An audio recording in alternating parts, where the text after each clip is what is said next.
కేసుకి 11 ఎఫ్ఐఆర్లు అటాచ్ చేసేసి రాజమండ్రి సెంట్రల్ జైల్లో కూర్చోబెట్టారు. కూడు లేదు. మేము వెళ్ళిన రోజు మెనూ బాగుంది.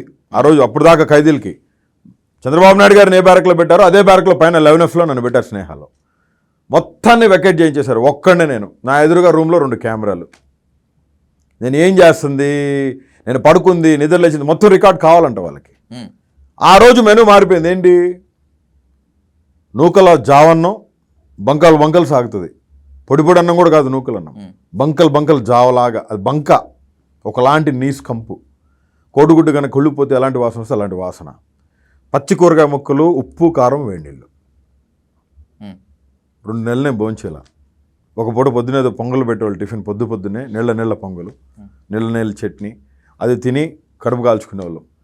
3 నెలలు ములాఖాతులు లేవు, 3 నెలలు ఫోనులు లేవు, 22 కేసులు ఆంధ్రప్రదేశ్ మొత్తం, 245 రోజులు జైలు, అనంతపురంలో ఒక నెల రోజులు jail, Kurnool 3rd degree.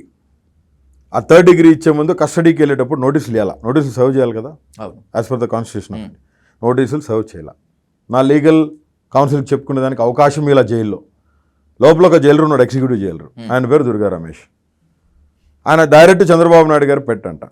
Chandrababu Naidu గారు జైల్లో ఉన్నప్పుడు ఆయన హెల్ప్ చేశాడని చెప్పి ఈయనకి ఫుల్ ఫ్రీ హ్యాండ్ ఇచ్చారు.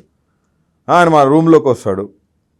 మా రూమ్లోకి వచ్చి పడుకున్న బెడ్షీట్ని, బైబుల్ని కాలుతో ఇలా ఎవరైనా చేస్తారా?